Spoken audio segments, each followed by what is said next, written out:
Entering the atmosphere in T minus 10, 9, 8, 7, 6, 5, 4, 3, 2, 1.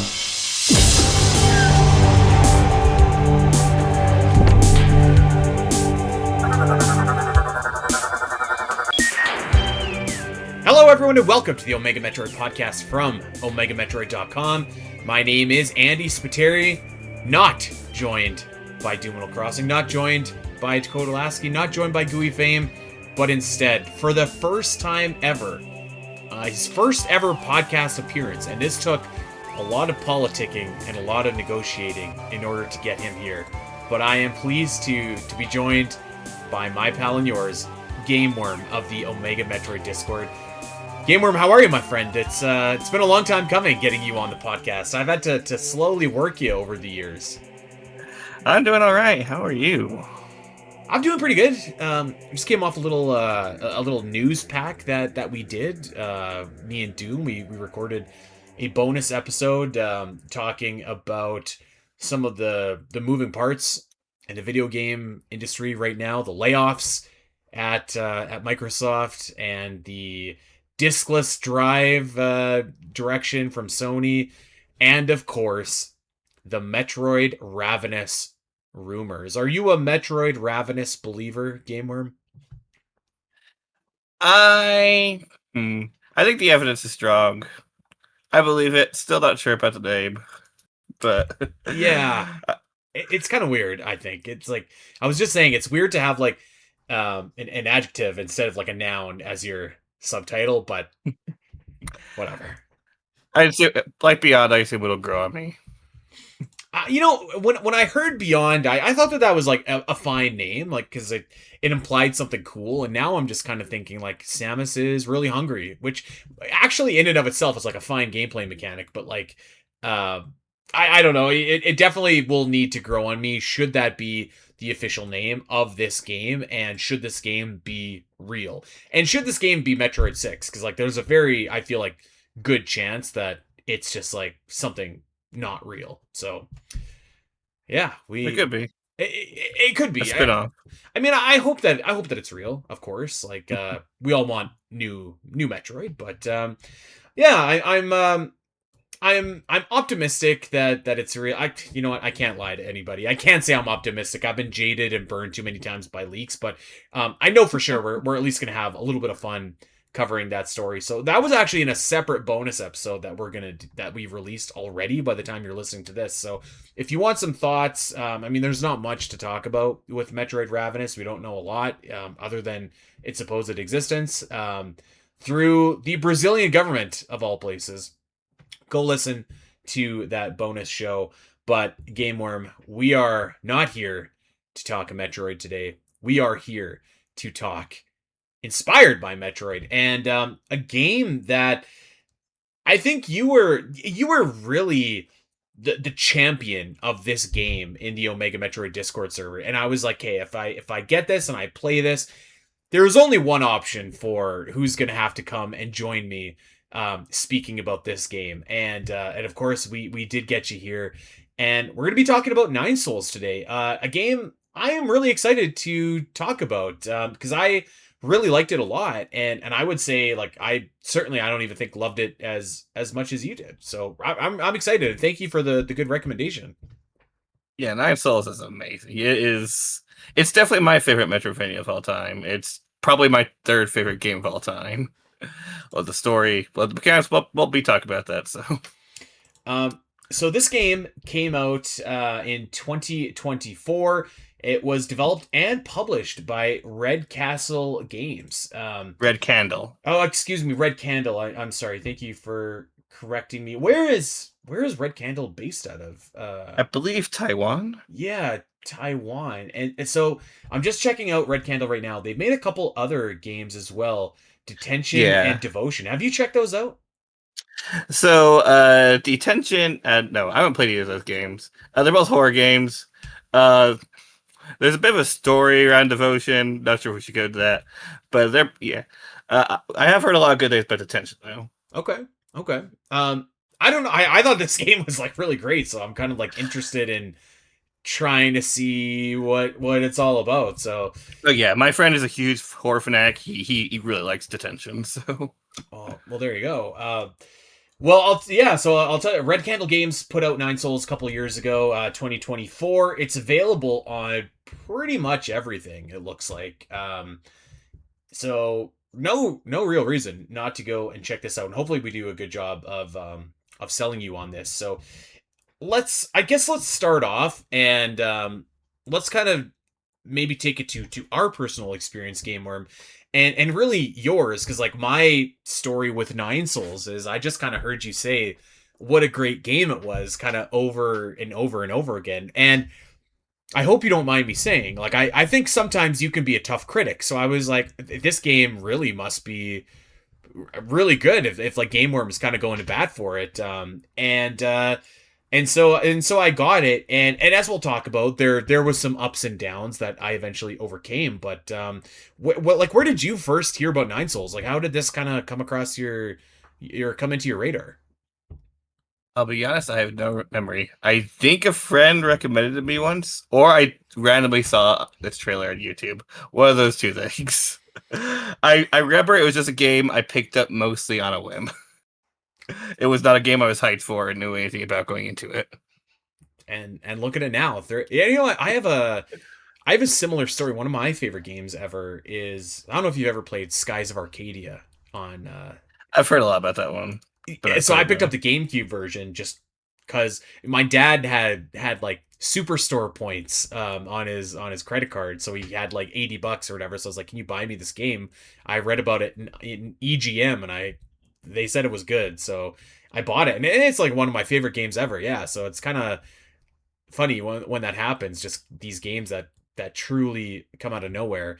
But yeah, so like eventually I finally cracked. I got Nine Souls, and we should let's try and set the stage here for like what this game actually is. So I'm gonna read right from Wikipedia. It's described as Taopunk, which is a combination of Taoism and cyberpunk. Saying that they had a clear goal of combining Taoism, which for anybody that doesn't know, is a philosophical and religious tradition indigenous to China, emphasizing harmony with Tao. So there you go. Very common theme in the game. Sorry? Very common theme in the game. Very, very common. Yeah, very. Like the theme actually like is quite fitting. Like the Taopunk is quite fitting because like that is kind of your start to end thread in the story, and I mean I gotta say like I think that that the game's story, as we'll talk about, is actually like probably the highlight of the game for me, among a lot of other highlights that the game has. But I thought that the story was just like really really exceptional, and I think that balance of like the kind of the nature versus science, I mean it's a common like theme, but I think they do it really well in this game. It's phenomenal, yeah. So let's start off with what this game is. Would you say the most comparable Metroidvania would be like Silksong, just for the difficulty? In terms of difficulty, yeah, I'd say Silksong. I've played a lot of Metroidvanias. I would say Silksong and Nine Souls are the only ones I'd put as difficult, like the difficult tier. It should be noted, GameWyrm is also like a crazy gamer as well. So difficult to this man, like that's like extremely difficult for most people. Yeah, they call nights easy. Well, yeah, that says it all. So I do not think that Hollow Knight was easy. I thought this game was like super super hard, like very hard. So I wanted to state that right off the bat for anybody going into this. Go in with eyes open because this game is very very very difficult. Although to the game's credit, it does have a really really great kind of like robust like difficulty option for you if you wanted to scale back some of the difficulty. It's probably an advantage over a game like Silksong or like Hollow Knight, where like you can kind of customize like your damage output, your damage input, a couple other factors as well. I will admit to the world right here, right now, that and I was talking to GameWyrm about this. I was like, dude, how do you do this final boss? Because this final boss is crazy. And I was at the point where I was like, I want to beat the game. So I did not make it through the entire game. I made it up to the very end boss, and then I switched the difficulty to easy mode and just beat the game. So there are options for you if you want to play this game like and just for the story, which I would recommend. Honestly, it's a great story, as we'll get to. Is yeah. GameWyrm, did you have to toggle easy mode like I did? I will. Oh no, I never. I beat the entire game in standard mode. I saw you actually playing this game on Discord the other day. Did you do a refresher run? Was going to be my question for you. Yeah, I went to about halfway point to G-Quan. Nice. So I think like the difficulty is certainly kind of like the big trademark of Nine Souls. I would say the second biggest trademark of Nine Souls, and we'll spend a little bit of time talking about this, is certainly the combat system. In terms of combat, I would say that this is similar yet different from like a Silk Song. I'm probably going to use Silk Song a lot as a comparable in this episode. What is the crest that you can get in Silk Song that is similar to the style of play that Nine Souls has? I wouldn't say there are any of the crests are similar. I would say like in terms of sheer speed, you would do Wanderer crest because you don't have a huge battle range and you do have fairly fast attacks. And then you would combine it with the parry skill. I forgot what it's called. Cross stitch, I think. Yeah, that was it. That's what I was thinking of. But yeah, even then, like, while you get tons of iframes of cross stitch and then you get attack, whereas in Nine Souls, you're parrying, that's your reward. You don't take damage. You don't get any follow-up or anything like that. You are expected to parry 99% of attacks. Yes. You always have it available. And it's pretty powerful. But it is not a win button.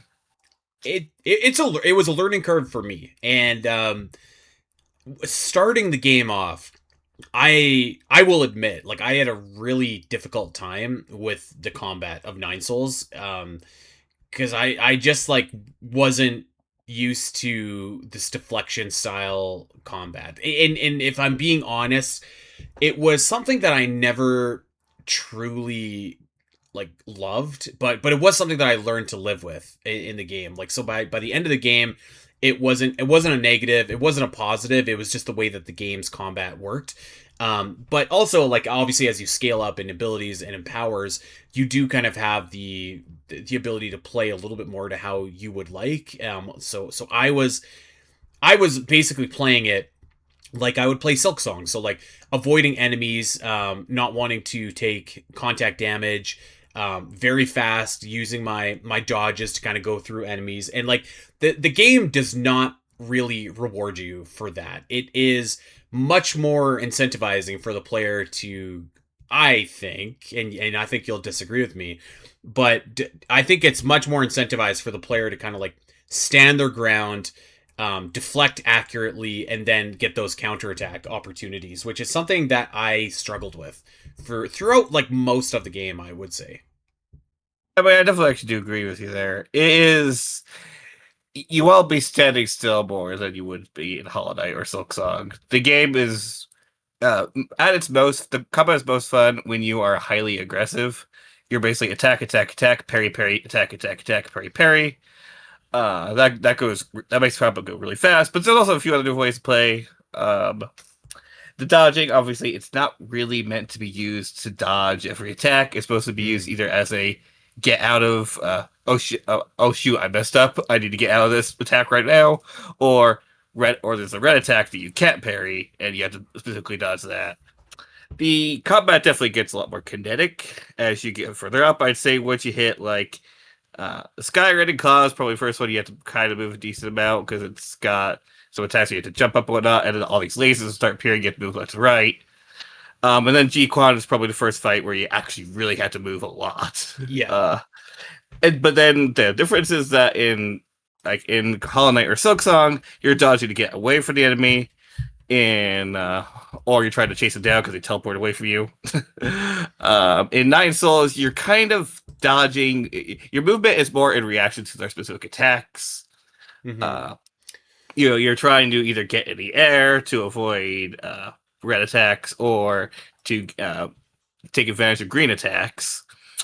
And then, of course, there's just certain cases where, here is some characters like mines and stuff, and those ones are really they're red attacks. You kind of have to get out of the way of those mines. Mm-hmm. Let's explain that a little bit. So the way that attacks, like enemy attacks, work in this game is like enemies will attack you, and of course you have your counterattack window to counter it.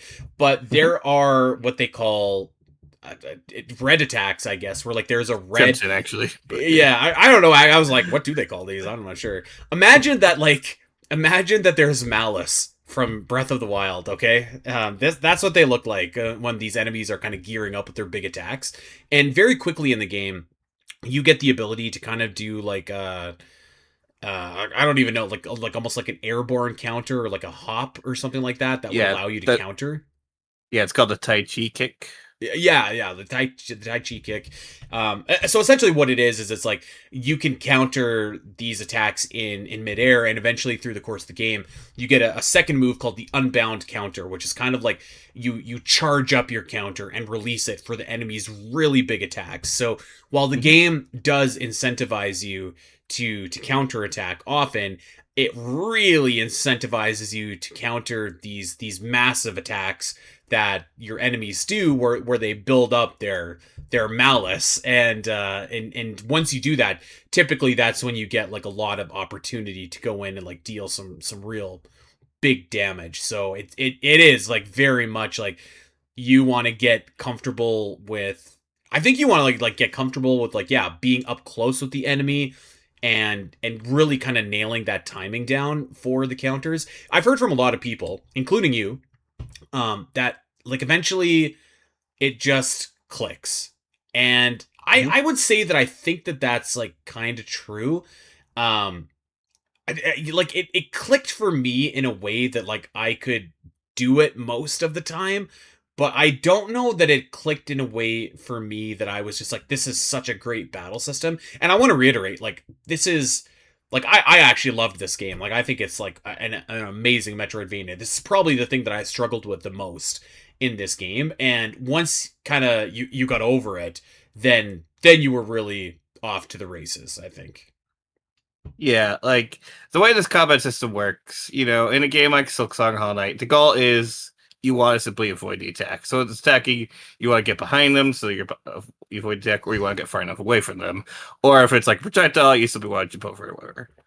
In Nine Souls, that is an option, but mostly attacks want you to learn one of a few things. They want you to either react by parrying it, by Tai Chi kicking it, by Unbound countering it, or just outright dodging it. And I think that system having like 4 different types of counters really is what makes this combat system really stand out. Because now you're not just reacting, you're learning the fight. You've got to know what everything does, and you've got to like get that sense to you that even when you see an attack for the first time, you have an idea of what you want to do first. And like I said, it does click. For me, it didn't click in this game because it already clicked for me when I started playing this game, because you probably, a lot of people know this game is heavily inspired by Sekiro. Sekiro is also really fantastic deflection-based combat game. And that game I did not like my first playthrough. Played it second time, about halfway through. I think people who played this will know this. The Giddy Teardrop boss fight, it suddenly clicked for me. I'm like, oh yeah, I deflect here. Mm-hmm. I Makiri counter here. I jump counter here. Like those are terms people will be familiar with. Would it surprise you to learn I have not played that game? No. It is also, again, probably FromSoft's most difficult game, other than maybe Shadow of the Erdtree. But yeah. so I want to emphasize too to everybody listening, like, um, I would say, like, I'm generally not that great at video game. I love playing video games, but I can't say I'm like a skilled gamer in almost any game that I play, including Metroid. I would say, um, so this game was difficult for me because I was kind of like fighting my natural instincts to basically like dodge out of the way for attacks, and like, I didn't realize this until I think you said it like almost like last week maybe, but what it was like the contact damage. I was just like so used to taking damage when you hit bosses, so that was my style, was like putting a lot of distance between myself and the bosses. And really, like, you don't have to do that in this game at all. So it is and can be kind of exciting, like when you really get into a rhythm. Because I want to talk about the positives of this battle system. Like when you get into a rhythm, it's really exciting, and really like you feel like you are really taking advantage of all of your different options, because the game also has a really cool feature, which is the talisman feature. So anytime that you do a successful parry, or you do a successful tai chi kick, you build up, or you get a like a Chi charge. yes, a charge. And so what those are is like they're almost like little like bombs for lack of a better term, that you can put onto your enemies. And the game gives you a really robust skill tree, actually, where you can kind of customize the amount of charges that you get, how you apply them. And it's really cool because like you press you go up and you kind of dash through the enemies, but you stick the talisman onto them. And the game will start you off with like your standard, like, you dash through, you stick one talisman, you've got one charge, and you have to hold down the button for your charge to build up, and then it releases. But as you get further into the game, you get more options for how to do this. Like, so you can hold it down and charge up multiple charges. Like, you can put one talisman but have 5 charges worth of explosive power behind it. You can have an option to just have your talisman detonate automatically. It's a really clever system. I thought that was like a real like highlight of the game for me, GameWyrm, for Nine Souls. Yeah, talismans are definitely hard to learn at first because, games like Silk Song Hollow Knight, those games didn't have a system like that. Mm-hmm. So at first, you're probably just not going to be using your talismans. Once you kind of learn how powerful they are, they actually do become really good. Again, I am a full control user. I use the one that does 5 charges at once. But water flow is the one that detonates automatically. That one's good for beginners. And then, of course, I'm sure we're gonna talk about this later. But the Jade system, that also further augments your talismans, what you can do with those. Yeah, and the really funny thing. I was just like the Lady Ethereal boss fight for me is when I was just like, I was using my talismans, of course, but like that fight to me was just like when that was like, I'm full control, this is the greatest, and I was just like, this is just like such a great system. That was one of the big turning points, I think. Yeah, that's a good boss for talismans because she's actually weak to talismans. Yeah, exactly. She stuns. So as you were saying, there's also like, just to put it into a different way, like a charm system that you can use. So very similar to Hollow Knight, where you can find like a bunch of different oh my god, what are they called? The name just escaped me. Jade, yeah, dude. I beat this game like 2 weeks ago, and it feels like an eternity ago now. So you'll have to forgive me, but yeah. So you can find jades in and around the in the world. Some you can buy, some you can get as rewards for defeating harder enemies, and they're kind of like standard charm fare. So like, you can heal faster, or you can use one of your talismans to augment your 1 2 3 hit combo, or you can fall faster, whatever, your knockback is reduced. There's a lot of like really cool options that you can use to like really customize your gameplay experience. So I kind of came away from this again, and I felt this way after replaying Hollow Knight earlier this year and then playing Silk Song, and I was just like, I really think Metroid has to do something like this. I know Doom hates that, but like, I think the options are so great and like really kind of outweigh to me any negatives that might go along with that. Oh, I'm not against that, certainly.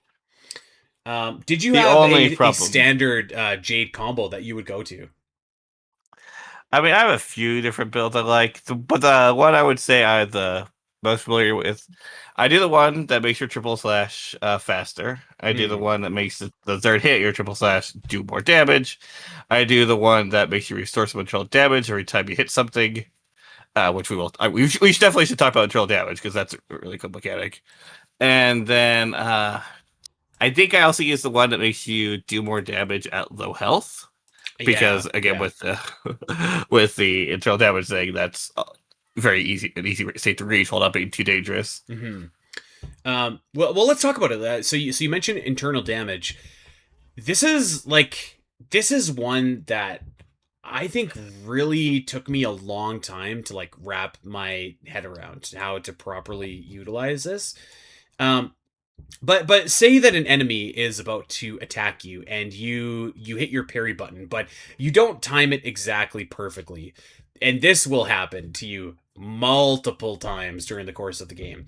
Um you'll take what is called like internal damage. So what that means is like your health will kind of sort of go down, but it's not down if that makes sense.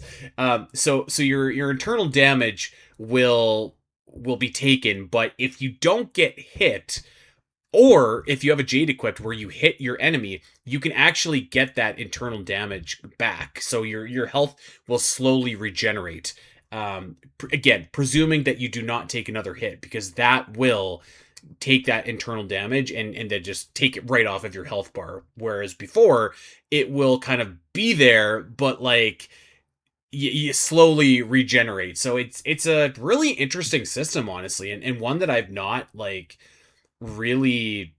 I don't know that I've seen that before. Like, probably there is in some games, but like, I thought that it was really interesting because like enemies will also take internal damage, or at least bosses will. So it's kind of like a cool system to play with.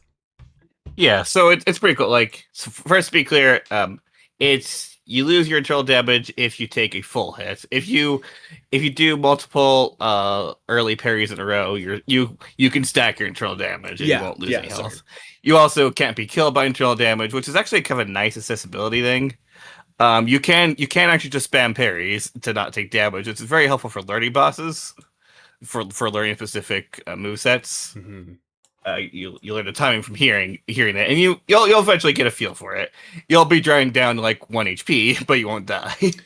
And it's No. also helpful in a state of danger. As far as other games have done this, Lies of P, which is a fantastic Souls like I like, probably had a similar system where if you blocked an attack, you would lose some health. And it wouldn't restore over time. You had to hit the enemy to get it back, but yeah. Um, but the reason I like internal damage so much is it solves a problem I've had a long time with these games, like these action games, is their stamina system. Okay. I do not like stamina systems in games. Stamina systems primarily exist from, well, okay, as far as action games, because like in Dark Souls, if you blocked an attack, they needed some way to ensure you didn't just turtle the entire time. So if you blocked an attack, you lost stamina. And of course, demo's tied to a bunch of other stuff too, but the main thing new players run into is running out of stamina and blocking. Um, and so Hmm. Sekiro comes along and it tries to do the same thing too. It doesn't have stamina, it has posture instead. And so if you block an attack without parrying it, you instead lose posture. And the only way to recover your posture is either just wait a really long time because it goes down really slowly on its own, or to get away from the fight and just block for a minute, which is just kind of, you know, you're disengaging from the fight, which is against the entire point of the game. Hmm. Nine Souls fixes this because your internal damage is much more active. Like, sure, early on, your only real way is to just sit there and wait. So yeah, up until like the first boss, or so you're probably are gonna be kind of annoyed by internal damage because it just takes forever to regenerate. You're probably But yeah, still learning you how to counter, frankly, at this point too. Like, yeah. But there are two things. There's a skill at the skill tree, which makes it so that when you parry, you will start really rapidly regenerating internal damage. Mm-hmm. And of course, that Jade that makes you recover some internal damage. So those two things really help the internal damage system a lot on you. It ensures that even if that no matter what, you can always be active. You do not have to go and ever take a step back from the fight unless you are at critical health. You need to heal, Mm-hmm. and that's one thing I just really love about Nine Souls. It's like it's a really like cool and interesting system. Like I've not played like any of the games that you've discussed. So like I really I really like almost didn't notice it for the first little bit because I was like I wasn't dodging properly. But for me, like when you get to the point where you can get a couple of jades that kind of like if you do damage, it'll help recover your internal damage. Like if you do damage to other enemies, I thought that was like really cool. There's like also like really fun combat options that you can play with too. Like I believe it's the hedgehog jade where like you can put it on and like you take internal damage to give a little bit more damage, which I also thought was just like really interesting, kind of like a nice little gambit that you could use in order to play the game. So it's a really like effective system, I think, and like very unique, I think, to Nine Souls. Like I guess like it's in a couple other games, but to me I was just like, this is really interesting. And like I think on my second playthrough of this game, whenever that's going to be, like now that I'm a lot more familiar with the mechanics, like I'm looking forward to kind of like taking advantage of it a little bit more, like especially in the earlier bosses when it is, I think, pretty tough. Yeah, I think we actually did forget to mention is that so enemies can take control damage. We did say that both enemies and bosses. For enemies, it's displayed as purple. As for bosses, it's just a darker shade of red. The talisman, in addition to dealing a bit of damage on its own, will deal all internal damage to the boss is currently built up. And the way enemies build up internal damage is either by slapping a talisman on them, so they take a little bit of damage for that. But if you do the unbound counter on them, that also does internal damage. It can be any attack; it doesn't just need to be the special red attacks it's made for. Mm-hmm. There's actually a really cool charm called the Divine Hand Jade, which makes it so that you instantly charge up another unbound counter after successfully doing one. So you can just unbound counter entire combos and just build up a ton of internal damage that way. And then, of course, there is a way to take some of your internal damage and put it on the enemy instead. Mm-hmm. There's like lots of like really cool options for you in this game, like to do and like we haven't really even touched on like that you get like kind of your bow and arrow that you can use. Actually, like one of the coolest things that you have is like a little scout bot that you can send out to like do some light hacking into things, like almost like Link sending Navi to hack a console for him. It's really cool. I thought that they actually might take that concept a little bit further, almost like Axiom Verge, where you could like eventually swap places with your little companion there. But I think for like what they did with it was a really cool concept. And it's worth mentioning like as well, like I think that like the platforming in this game, like jumping, I thought felt really good. Like aerial combat, I thought felt really good. The controls, I think, are like really tight in Nine Souls. Like there were some platforming sections here. I don't know that there was anything that quite reached the level of like, maybe some of the more infamous areas of like Hollow Knight or anything like that, but like I thought the platforming is really great. And like there were some sequences that like Lady Ethereal, like I thought that was like really strong in terms of platforming. Oh yeah, like again, the platforming, there's no path of pain. The hardest this kid gets is either the Lady Ethereal or the Sky Tower, where the Sky Tower is just one optional section you can go to, Mm-hmm. and you just have a few treasures and a skill point at the end. Yeah. So this game's focus is definitely not on the platforming because you really don't get that many moves. Although you do get a really nifty grappling hook. More games than grappling hooks. Yeah.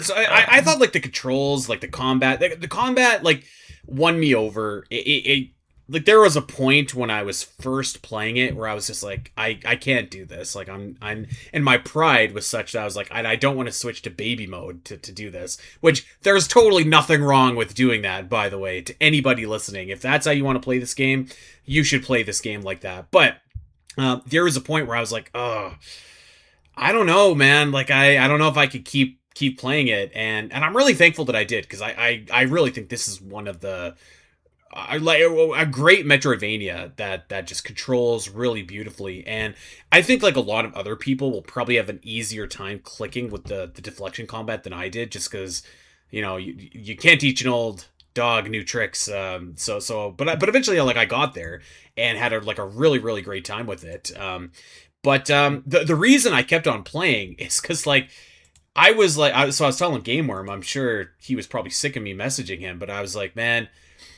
this game, like, I'm not in love with the combat yet, but I think every other aspect is just like top notch in this game. Really and truly. And I want to start off with just like the general look of the game, like the art style. I think that this game, like, it looks awesome and it runs awesome too. It never had any performance issues for me. It always ran exactly like silky smooth, and I really just liked the art style. Like the characters I thought looked really really interesting. The background art looked really interesting. The areas, as we'll get into, I thought like all of them looked really distinct, and the areas were definitely a strong point of this game. But I just like the art style itself. And one thing I want to call out, which I really really thought was like so cool, is before all of the boss battles, and even in a lot of cutscenes, you get this really awesome like manga style, like you get manga panels that appear on screen, and like it's just like a really really cool look. I think that it just like I feel like it's like hard to kind of stand out now, but I thought that this game did a good job of doing that. Yeah, it's definitely got one of the more unique art styles. It's got that almost Zero Mission-esque comic bookiness to it, you know? Like very detailed lines, yeah, like everyone's Yeah. kind of outlined in a certain way, but it looks like more 3D, I guess, than Zero Mission, if that Oh makes yeah, any a lot sense. of work with the parallax and making sure things made sense and that they, foreground elements get to the background. Um, There's very few floating platforms here. Well, truly floating platforms. there is almost none that I can think of, actually, now that you say it. So I thought that was like just a really really strong point of the game. But I mean, like, I think like what really kind of keeps this going is like I think like these areas are awesome. Like I think that once again, like just like I thought with Silk Song, I thought that the diversity of areas um really I think is something that Metroid should aspire to. Like the bar is raised for the next 2D Metroid. I feel like this game goes so far beyond. Okay, you've got your fire area, you've got your ice area, you've got your forest area, blah blah blah. Like I thought that like a lot of the areas in this game were just like really really well done. Oh And yeah, there's a lot of them. I'm so sick of the forest fire ice troop. Yeah. And I hate to keep dunking on it, but I mean, especially after Metroid Prime 4, like that was a tough one. But Yeah. But yeah, yeah, like love the areas here. we can, I mean, we can pick a couple areas here and just go. Like I feel like I really don't have anything negative to say about almost any of these areas. You start off in the Peach Blossoms village, and you kind of go from there, and you learn, and we'll get into the story in just a little bit, but you kind of learn what's going on in there, and then you're dropped into what is called the Ape Man facility, which is kind of like a big mechanical like looking. This one I think like looks like very familiar to like Metroid. It looks like the BSL space station kind of idea, um, Mhm. except with a great hotel, Four Seasons Hotel, right in the middle of it, kind of as your base of operations. But I mean, like you go over to some really really cool areas, like um you're in like the grotto of scriptures, which is kind of this really like holy kind of area where all of these like just statues of past like figures and historical people are stored. You go over to the warehouse, which is where all of the artifacts from the planet that the game's protagonist is from are stored. And there's a really awesome like chase sequence I thought in the warehouse. I thought that was like really fun. The power reservoir where man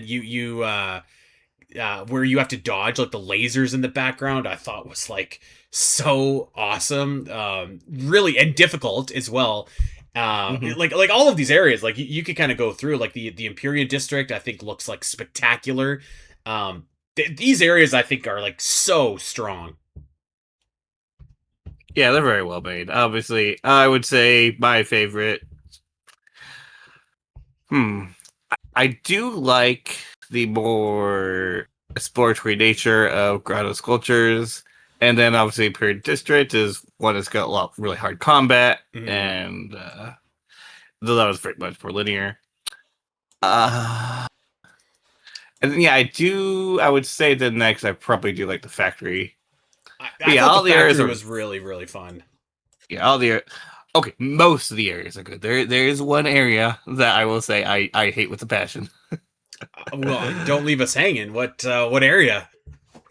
It is the prison. Really, I actually kind of liked that area as well because I thought that it was a nice break in gameplay. So there is a stealth section in here, or like kind of a stealth section in here. And actually that was like one of the places I actually did the best. So I was like, yeah, I like this. Yeah, the prison is great on your first playthrough. The problem is I've played this game more than once. And it is a tedious slog on any other playthrough. I could see that. Yeah, I could definitely see that. Just like we're obviously not going to do it justice, and we won't go through all of the individual like rooms and areas and stuff like that. But like, I think like it's just like really well done, and like they're like again, it just like kind of shows like you can think outside the box in terms of like the types of areas that you can have. You know what I mean? Like we're a long way from Metroid Fusion. Like we don't need fire, water, ice. You know, like you can think of a lot of really fun and unique areas, and this game does that. Like I even like the I can't remember what they're called, but like the catacombs where there's like all these crazy like spikes and pit traps. Like that was I thought like a really strong area as well. And of course you kind of get to the research center, which for Metroid fans, imagine like Sector Zero from Metroid Fusion, but you can actually like explore it and there's enemies inside. Like I also thought just for like the story, like that was a really strong area as well. Oh yeah, it's very cool. I mean I thought Resident Evil, but yeah. Yeah, you know what, that's an apropos comparison. But yeah, that is pretty good. So I guess like we should to fully kind of explain the areas and their significance, because we talked about like, okay, so there is a warehouse full of stuff from the other planet, there's a grotto of scriptures that has like all the holy texts, there's an imperial district, there's a prison, there's this hotel. It's probably time that we set the stage for like what the story here is all about. So it's not a hotel. It's called the Four Seasons Pavilion. It's where Yi lives. It's kind of like a hotel. It's kind of like a hotel. I mean, it becomes a hotel, I guess. I mean, there's people staying there that don't live there. They're just squatting. That it's legitimately the only safe place on the planet on the spaceship or whatever. But let me see if I can do this justice, and please feel free to correct me at any point where I stumble along here. So to set the stage here, hundreds of years before the events of the game, there is a race of cat-like creatures called Solarians. And the Solarians are unfortunately facing extinction. There is this oh god, what is it called? The TNO virus, is that correct? Yeah. I think it's how you pronounce it. Twanhao. I'm not sure. I'm probably going to I butcher don't know either. every pronunciation, so I do apologize for my ignorance here. But the TNO virus is infecting these Solarians and basically turning them into monsters. And Not correct there. well, No. monster zombie, like imagine the T virus here, okay? Like that's kind of the similar vibes. Well, so what happened is that Solarians are living on their planet. They discover immortality, so to speak, or so they think. As after some time, they start acquiring something called the Tianhua virus, where they basically die and they grow these white flowers all over them. Uh, and of course, so their goal is to try to figure out what's going on here. The monster part comes later. That was a part of the counter cure, the attempt to cure it, rather.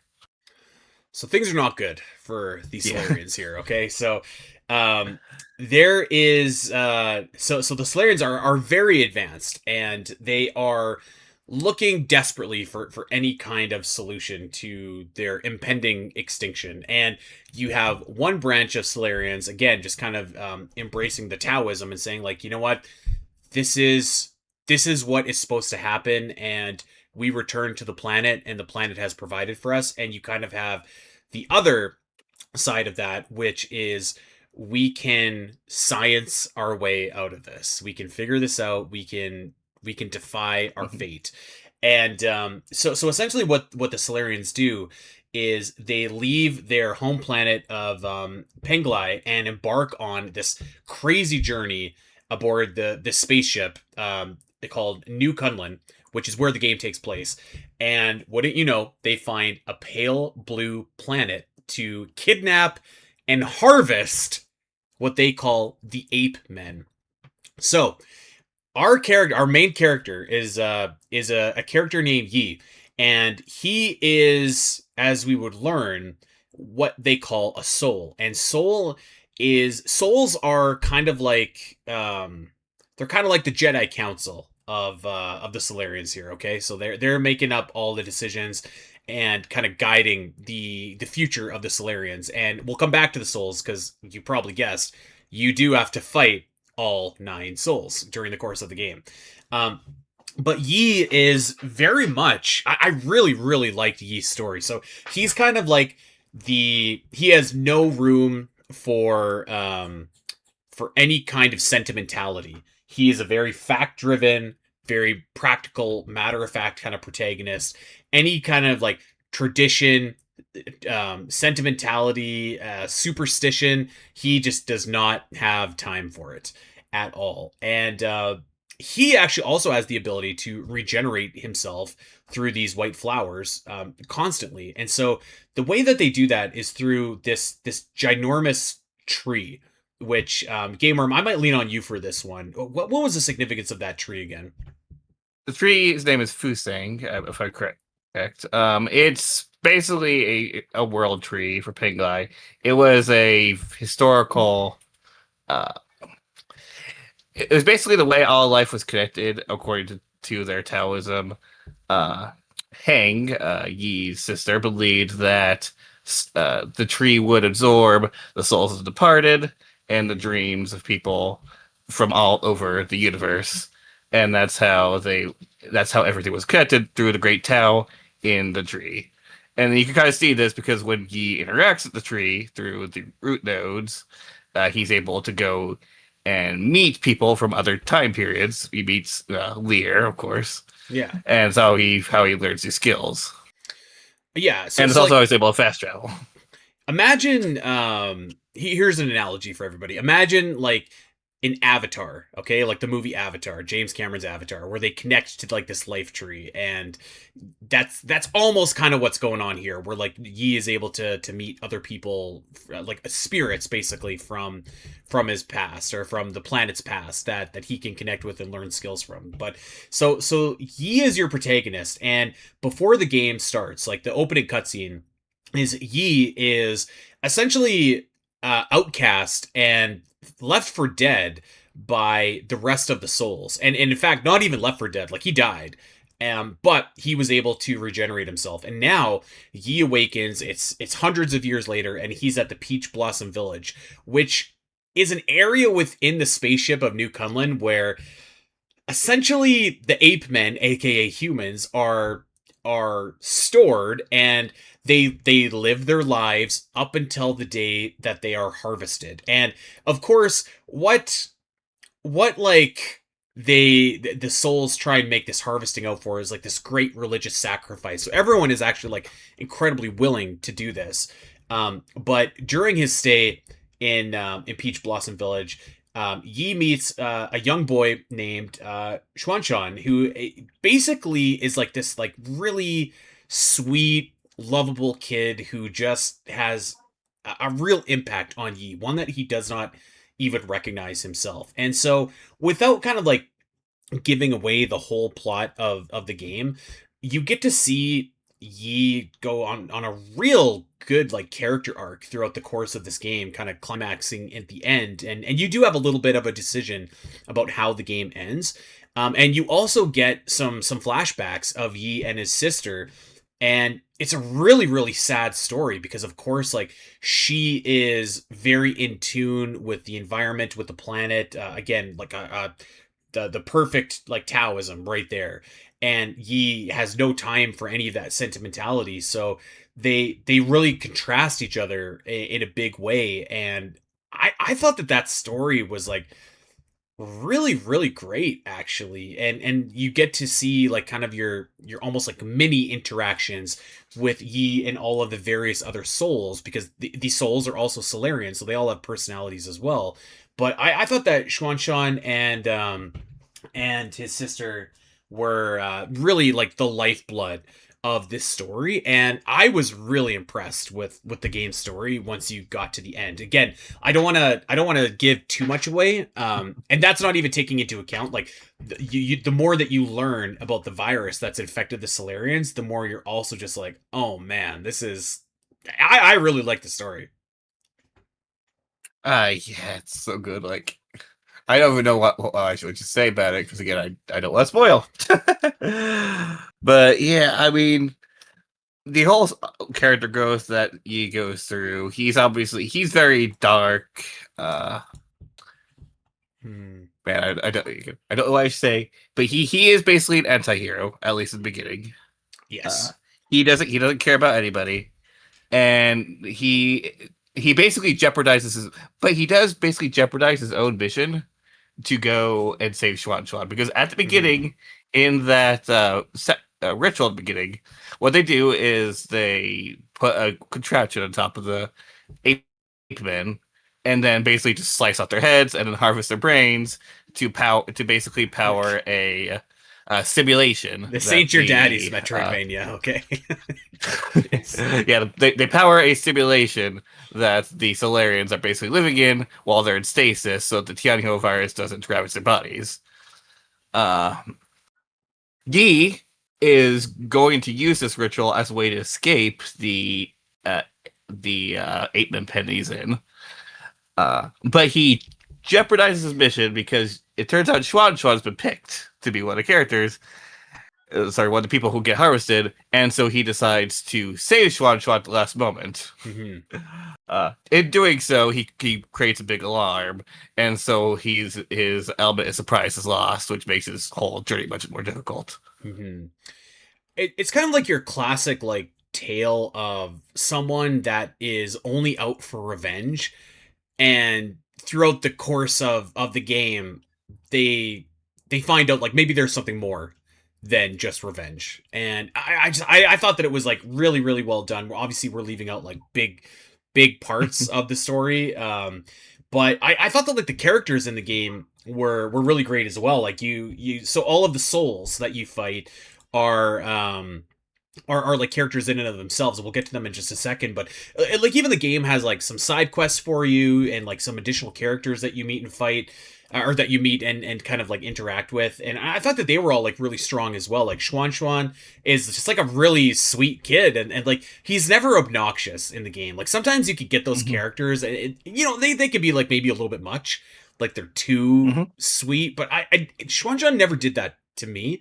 And one of the cool things in this game as well is like it's littered with collectibles, but like you can find collectibles to give Xuanshan, and you teach him about Solarian culture, and you kind of see him start to pick it up, and it changes the pavilion as well to allow you to explore it a little bit more, and kind of goes towards you getting the true ending. So I thought that Yeah. that he was really good in the role that he was in. Yeah, those cutscenes are really good because like they show both Yi's and Shuan's growth as characters. Yeah. Um, like these little collectibles, they may not seem like much, but they are required for the game's true ending. Well, not all of them, but an amount of them as well as certain specific ones. And they cause cutscenes to happen in the Forces Pavilion, and these sort of just kind of open up Yi's character and makes Yi kind of question himself and realize, am I really doing this for the right reasons? Yes. Am I a good person? No, I'm not. Is there any hope for redemption? You know. Um, yeah, it's a really great character arc, and like it's got a lot of themes that you've probably seen in other pieces of work, but like they're done really well in this game. Uh, there's a couple of other characters as well that you interact with. Like there's Shenong, who's this crazy human who just has he has a taste for poison. He's immune to the effects of poison, and that's actually how you increase your health. Is just by. I remember like when I first got the option to buy stuff, I was like, why in the world would I buy poison? Like, do I poison bosses?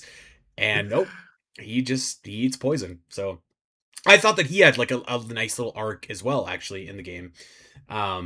There is Chayu, who is like this really scary, gnarly looking battle robot. Like he looks like Nemesis from Resident Evil, but he's this like sweet, enlightened kind of like being that you just get to know over the course of your adventure.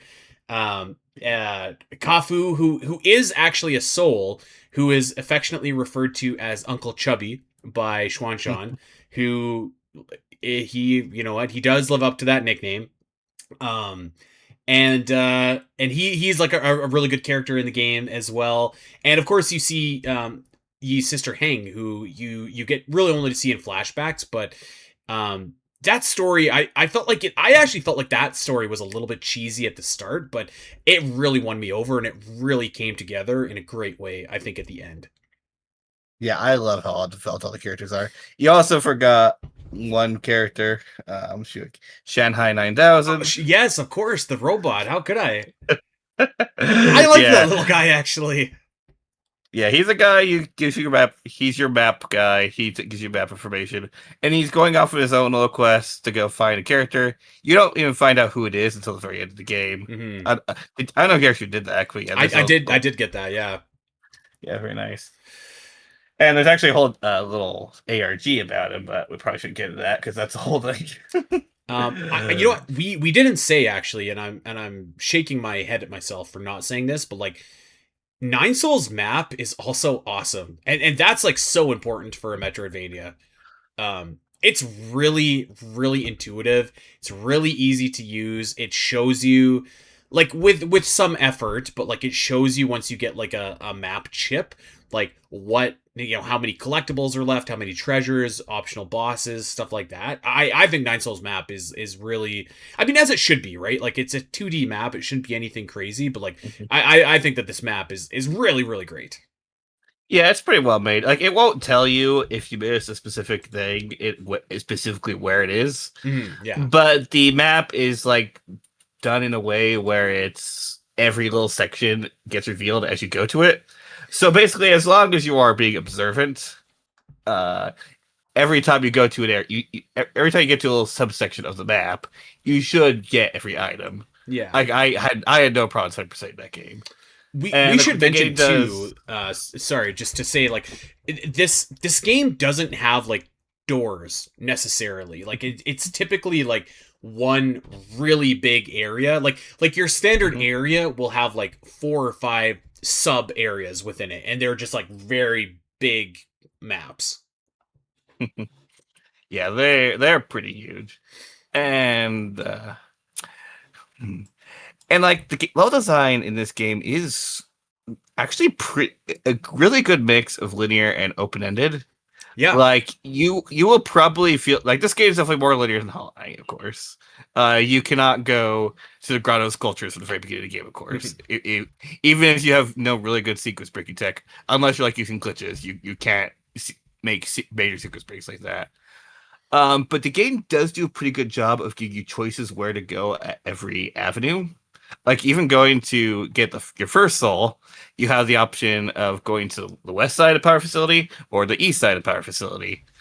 And of course, you just go back and do both anyway. Mm-hmm. But it does mean that on replays, you can kind of make your route be a little bit different, and there's still some amount of exploration if you do get kind of stuck, or you just want 100% everything. Mm-hmm. I thought that it was like a really nice like blend of focused like direction, but freedom to explore if you get stuck. Yeah, and then later in the game, it's like you'll generally have a choice between two souls to go for. Once you get your first soul seal, then you can get the second and third one. Technically, in either order, they do strongly push you towards the second one first. So you do at least a little bit of the second one before you can move on to the third one. But I've seen so many people get the item from the second area and then go straight to the third area and then go back and finish the second area. And then a bit later in the game, there's even a bit more like the two penultimate soul seals. Those can be done in either order, and they don't really even push you. They do kind of lightly suggest one because you've already kind of technically been to the start of the area, but you can do either order without any problems. Really great balance in areas as well, and like I said, important that a Metroidvania has like a really responsive map. So I did want to highlight that. I thought that like the souls as characters, going back to them, were all like I think like they were all really fun. Like I think that probably the ones that I think stick out the most are I would probably say Jaquan was definitely one that really stood out to me as like this big imposing Solarian that you had to battle. I think G was one that really stuck. Like Lady Ethereal, actually, I thought was probably my highlight of like character of the game. I thought that her kind of story was really great. And here's like a tidbit. So Lady Ethereal is she's in charge of, so all of these souls are in charge of different things. So like one's in charge of like the army, one's in charge of archiving all the artifacts from the planet that they came from. And Lady Ethereal is in charge of the dreamscape, which is essentially what everybody that is in like hypersleep, because there's like 100,000 Solarians that are on this ship. So all these Solarians are supposed to be in hypersleep, and she's in charge of making sure. I think the Matrix, like that's kind of what it is. And she's in charge of seeing that through. And I thought that her story was really great. So I thought like it was a night, like every one of these souls had like just enough story that you could like sink your teeth into them, but it wasn't like overwhelming either. I don't feel like. Yeah, like I would say, yeah, Jaquan is probably he's at the climax of the game, so he's probably one a lot of people think of a lot. Well, then of course I would say G. I'm not gonna get too much into him because it's pretty spoiler territory. He's got really good story, and of course, yeah, Ethereal. Definitely the best part. It's really funny about Ethereal because her whole section with Red Games was like, we kind of thought this was lazy because they're typically they've been horror game makers before this point. So we're like, we kind of thought we weren't giving it our all for the horror for Lady Ethereal section, since it's a bit of a horror section. It was kind of our break, so to speak, and so they're really surprised that people thought this was the best section of the game. I would be, yeah, I might say that it's the best section of the game for me. Really though, just because I really like the platforming that was done there. But I thought the boss fight was pretty fun as well. And just like the story behind it, I thought was cool as well. So, okay, let's do a blind ranking here. Not a blind ranking. Let's do a quick little ranking of all of the 9 Souls bosses here. Are you ready? We're gonna rank the souls. Are you ready? Oh yeah. Okay, so you don't actually fight Uncle Chubby, but you do fight General Ying Xiao, which is your introductory boss fight. I would probably say that this one's probably like lower, maybe even last place for me, but it was still a pretty fun fight, I would say. Yeah, he's definitely probably at the bottom. He's not the worst boss of the game, but he's definitely the worst of the 9 soul bosses. He's very much about teaching you to use your Tai Chi kick, as well as probably a good way to get used to Talisman, since he is a boss that is pretty easy to punish with it.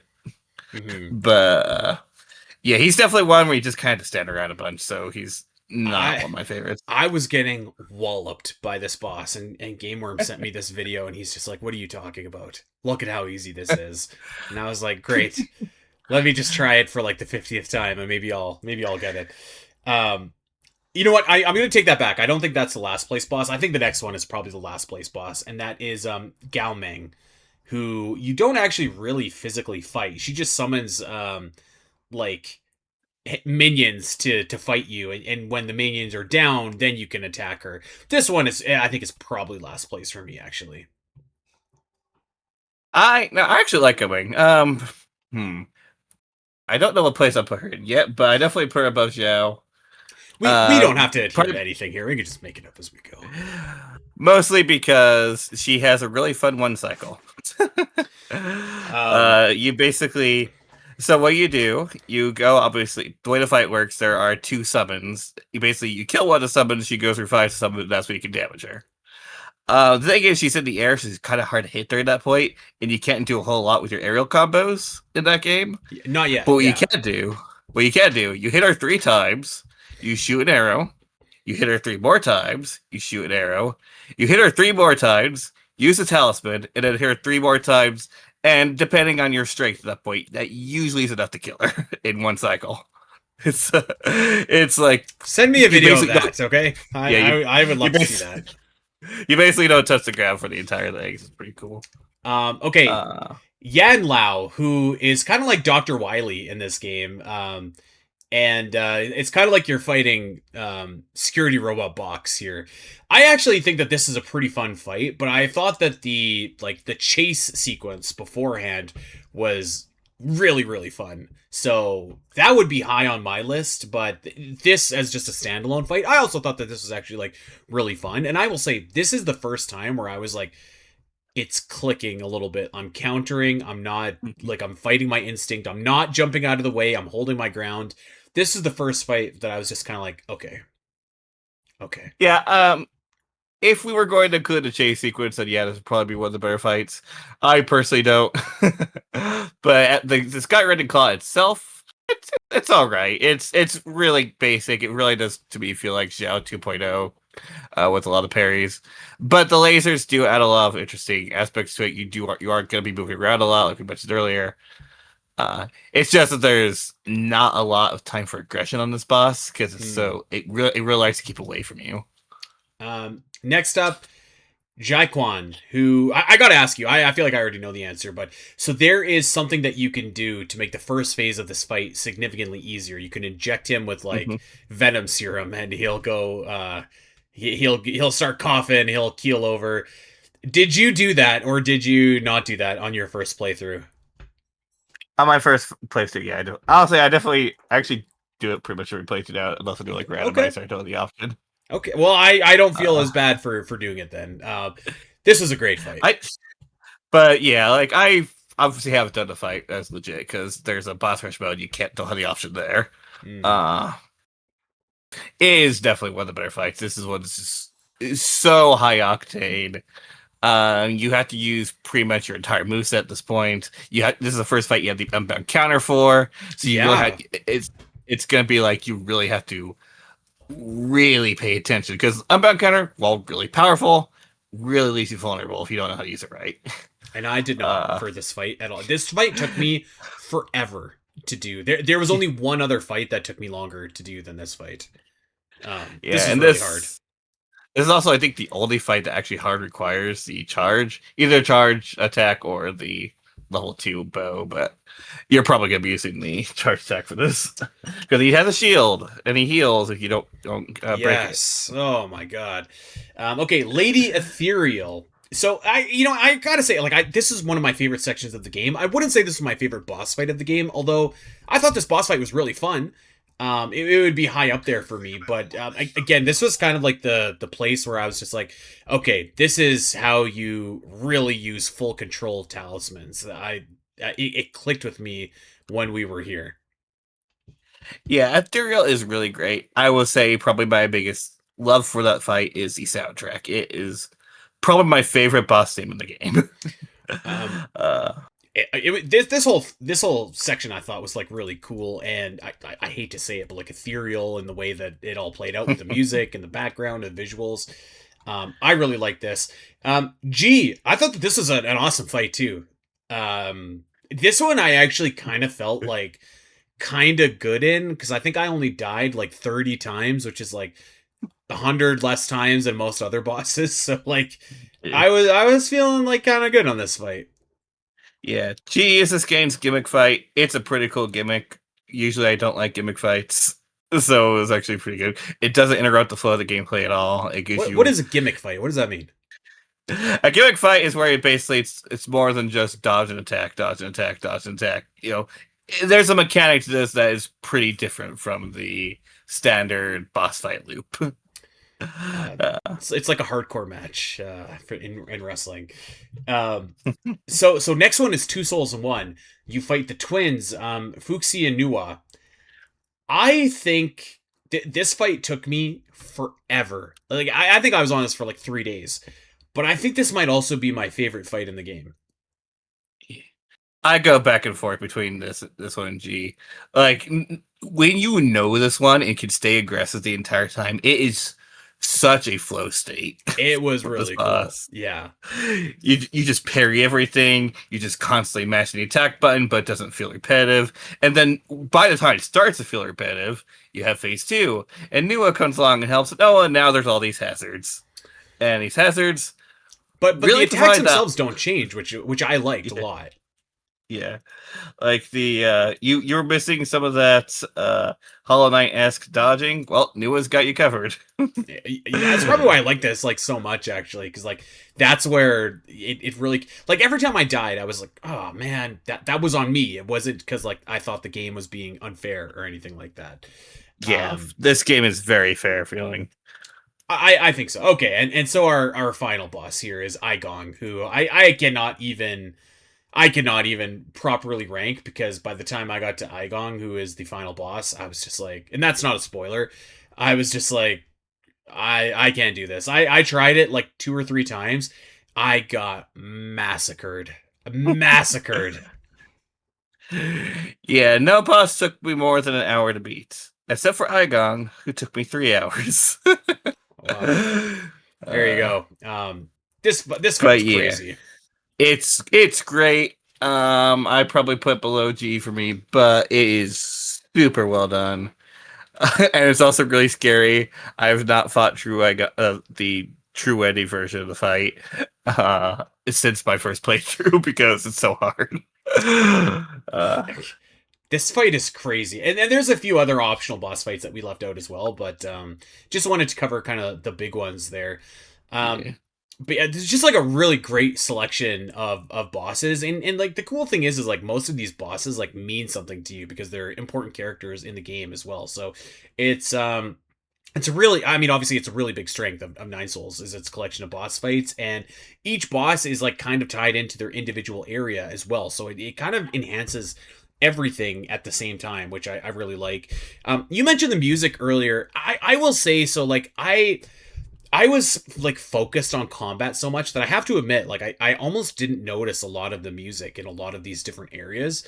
So I want to go and just like listen to the soundtrack again, just to like reacclimate myself with it. But any thoughts that you want to share about the soundtrack of Nine Souls?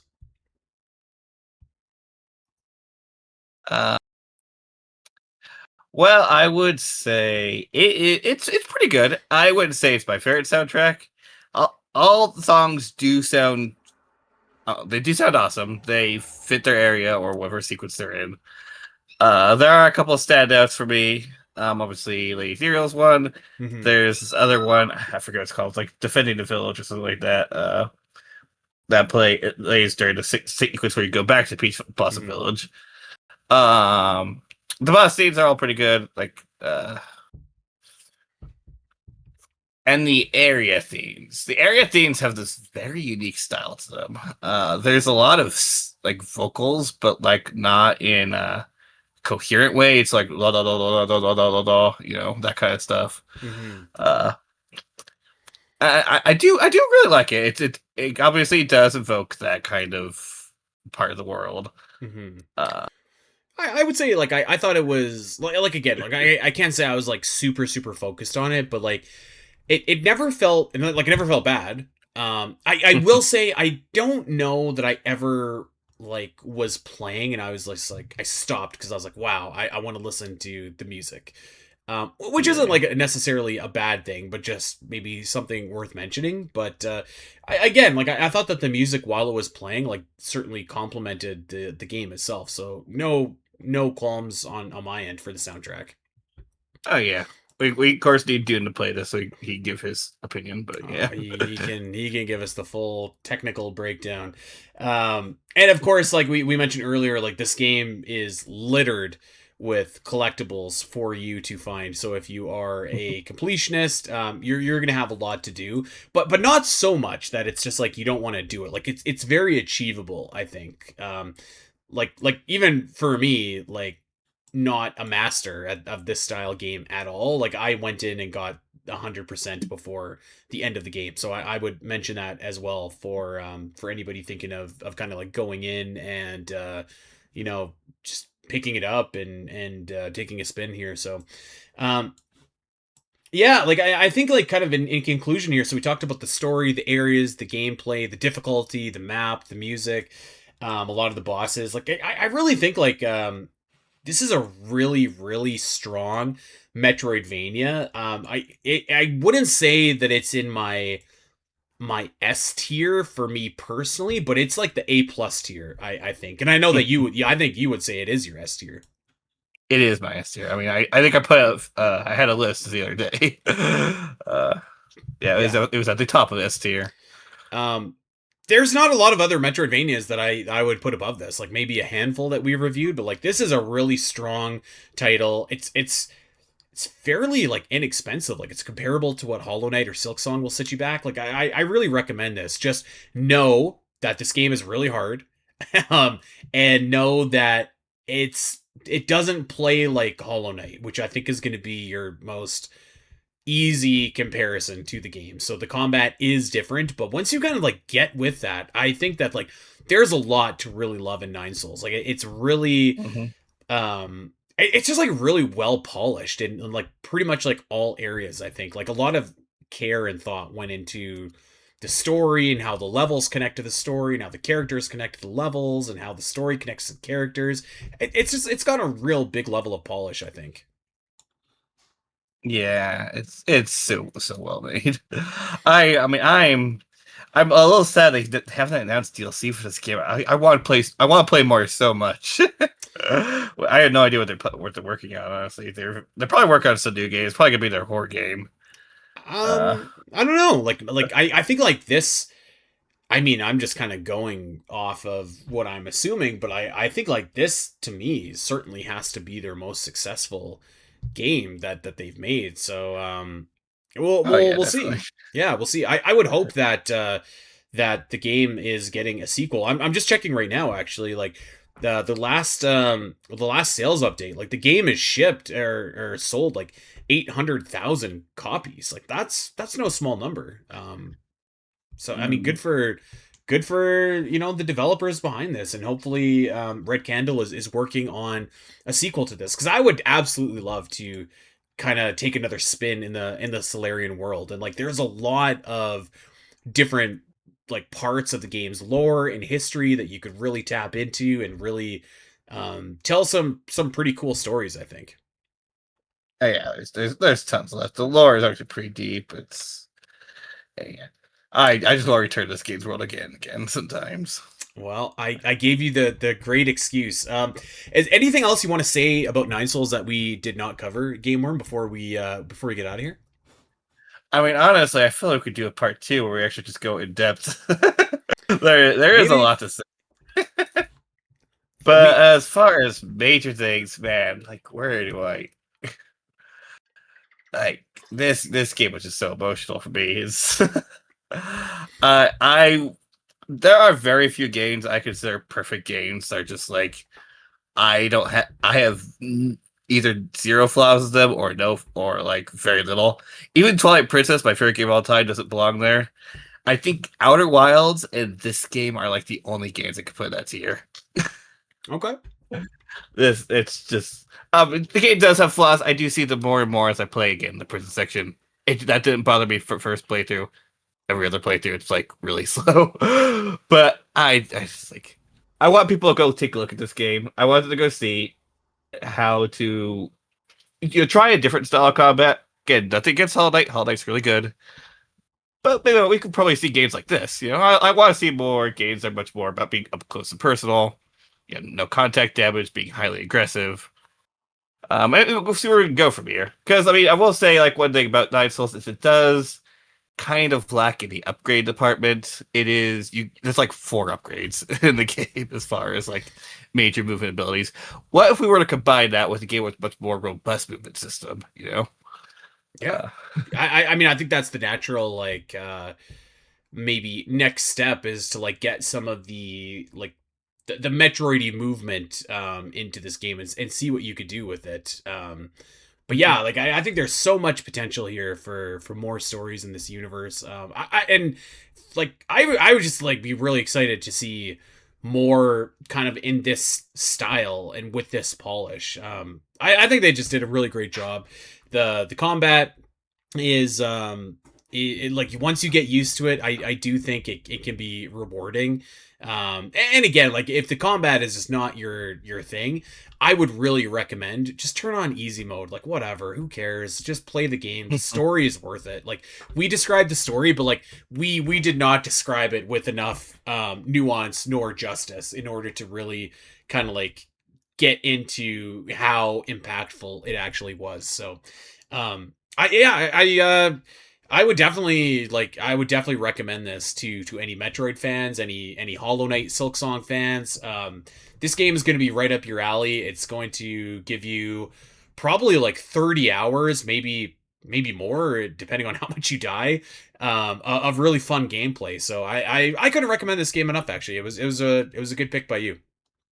Yeah, 20, 30 hours. It has, well, not officially, it does have a pretty quality randomizer mode, and of course there's a boss refight mode. Not really a boss rush mode, but you can refight all the bosses with your full equipment. So to an extent, it's kind of a new game plus, and that's also really fun. You can go grind out the bosses to be no hit. I would definitely say this is definitely one of the games I actually would consider it. Like very few games are like, I don't care about no hit. This game, it's like, yeah, I think it's reasonable for me to do no hit for everything. Dude, They're very learnable, and there's very little just random garbage that can just mess you up. let me tell you, there's no chance that I'm gonna do any of these bosses no hit because Yeah, I'll be playing until like 500 years in the future when the Solarians come to Earth for real. So, GameWyrm, thank you so much for coming on. I know that you had your reservations. You were like, I'm not a podcast person, but I really appreciate you getting on this show with me. I think that you did Nine Souls justice, and I don't know, maybe we'll see you again down the road for Nine Souls 2 or for another show. Who knows? who knows? It was great being on the podcast with you. Well, I do appreciate you coming on, and I do appreciate everybody that is listening and supporting us. Again, Nine Souls, this is available on pretty much every single console: Xbox, PlayStation, Steam, and of course Nintendo Switch. So go and check it out. It's very reasonably priced, and I think it goes on sale often enough. So go and give it a whirl. That's it. We're gonna get out of here, but we do want to thank everybody for checking us out. Just a reminder, go and like, subscribe, recommend, rate, review, all of that fun stuff. Go to wherever you get your podcasts. And if you have a Metroid fan in your life, tell them where they can get their weekly Metroid fix. We got new episodes coming out every single Wednesday. And we do have a Patreon, patreon.com/spnet. We just recorded some new episodes of Gooey Plays Metroid. Gooey Plays Super Metroid, in fact. So we just got up to the wrecked ship, so go and check that out. Plus, there's a ton of stuff in the archive there. $1 gets you in the door. Patreon.com/SPNet. OmegaMetroid.com has you covered for all of your Metroid news, guides, maps, thought pieces, you name it, it's there. OmegaMetroid.com has you covered if you are a Metroid fan. And you can go to our YouTube page straight from OmegaMetroid.com as well if you want to check these podcasts out in video form. And we got some video walkthroughs over there for you as well, so go and check that out. Lastly, give us a follow over on Blue Sky wherever you are. We are at Omega Metroid. I am at Spiteri316, and GameWyrm is a man of mystery with no social media presence. So I will plug Doomital Crossing at Doomital Cross in his absence. That is it, my friends. Enjoy your weeks. We'll see you back here next week for AM2R 10-year retrospective. Wow. Until then.